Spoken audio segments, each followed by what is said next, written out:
रहमान चुनाव मैदान में है, जो पिछले 5 साल से हमारा साथी जेल की सलाखों के पीछे। आखिर इसकी वजह क्या है?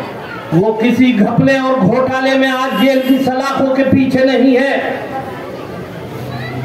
वो किसी का हक मार के किसी सजा के तहत जो है जेल की सलाखों के पीछे नहीं है। उसने जामिया की सरजमीन से अपनी आवाज बुलंद की थी उस काले कानून के खिलाफ जिसका नाम सीए और एनआरसी था। वो आज अगर किसी वजह से जेल के अंदर है तो आप मुसलमानों की आवाज को बुलंद करने की आज उसे सजा दी जा रही है।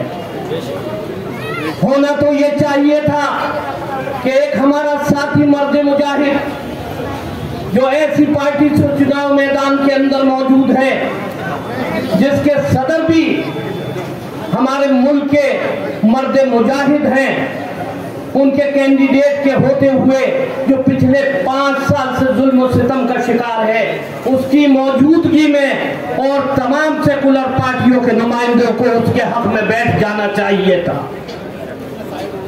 लेकिन वो मुफाद परस्त पार्टियां, वो मुफाद परस्त लोग जो हमारा वोट तो चाहती हैं लेकिन हमारे मसाइलों पर बोलने की हिम्मत नहीं करते।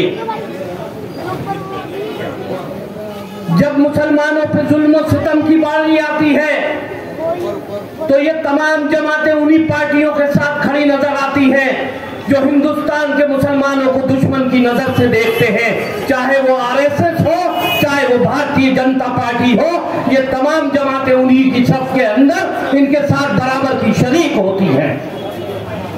मैं आपके सामने इसलिए ये तमाम तफसील रख रहा हूं कि आखिर हमने 75 साल उन सेकुलर पार्टियों को बारी बारी से मौका दिया और हमने इतनी तादाद में इन लोगों को वोट दिया कि हम इन्हें तो मजबूत करते रहे लेकिन अपने आप कमजोर होते चले गए। चाहे हिंदुस्तान के अंदर फसादात का मामला हो तो हमारे लिए कोई बोलने के लिए खड़ा नहीं होता, चाहे हमारी तालीम का मसला हो तो हमारे लिए सबके दरवाजे बंद हो जाते हैं, चाहे हमारे मसाइल का मामला हो तो ये तमाम लोग खामोश हो जाते हैं। अगर आपकी आवाज को आज हिंदुस्तान की सरजमीन पर और हिंदुस्तान के सबसे बड़े पार्लियामेंट भारत के कॉन्स्टिट्यूशन का एक ऐसा मेंबर जिसका नाम असदुद्दीन ओवैसी है, अगर कोई आपकी आवाज को बुलंद कर रहा है तो उसका नाम असदुद्दीन ओवैसी है। मैं उन तमाम पार्टियों से पूछना चाहता हूं जो मुसलमानों के वोटों के ठेकेदार बनते हैं कि वो उस दिन कहां थी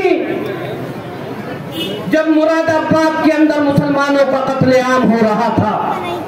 मैं पूछना चाहता हूं उन सेकुलर पार्टियों से जब अलीगढ़ की सरजमीन पर मुसलमानों का कत्लेआम हो रहा था। मैं पूछना चाहता हूं शराब के घोटाले के पूर्व मुख्यमंत्री अरविंद केजरीवाल से कि वो उस दिन कहां थे जब दिल्ली की सरजमीन पर मुसलमानों के खून की होली खेली जा रही थी। तुम्हें हमारा वोट तो चाहिए लेकिन हमारे मसाइलों के साथ तुम खड़ा होने की हिम्मत नहीं करते। आखिर इसकी वजह क्या है? और इसकी वजह साफ साफ ये है कि अगर मोदी आरएसएस का बड़ा लीडर है तो दिल्ली की सरजमीन पर आरएसएस का अगर दूसरा छोटा लीडर मौजूद है, छोटा एजेंट मौजूद है, तो वो केजरीवाल की शक्ल के अंदर आज मौजूद है।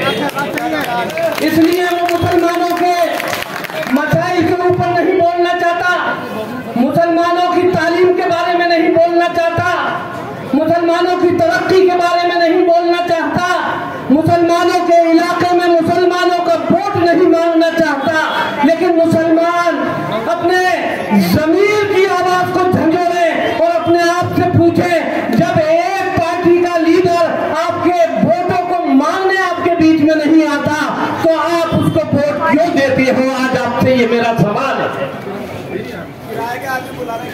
आप ऐसी पार्टियों को कब तक वोट देते रहोगे जो आपके वोट के ऊपर सत्ता पर नहीं बैठेंगे और आप ही क्या कत्ले आम काम भी करेंगे। ऐसे लोगों को कब तक वोट देते रहोगे? मैं आज आपसे अपील करता हूं कि अपने जमीन को झंझोड़ें और अपने आप से यह सवाल करें कि पिछले 10 साल से जिस मुख्यमंत्री को हमने अपना वोट दिया था उसने हमारे लिए क्या करा। हमें इख्तिदार नहीं चाहिए, हम इख्तिदार के लिए ये लड़ाई नहीं लड़ रहे हैं। हम इस देश के अंदर अगर लड़ाई लड़ रहे हैं तो अपनी लीडरशिप की लड़ाई लड़ रहे हैं कि हमारा लीडर होगा तो हमारी आवाज को उठाएगा, हमारा लीडर होगा तो हमारी तालीम की बात करेगा, हमारा लीडर होगा तो हमारे मसाइलों पर गौर करेगा।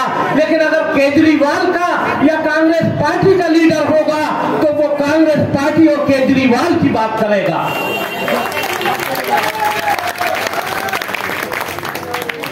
न घबराए,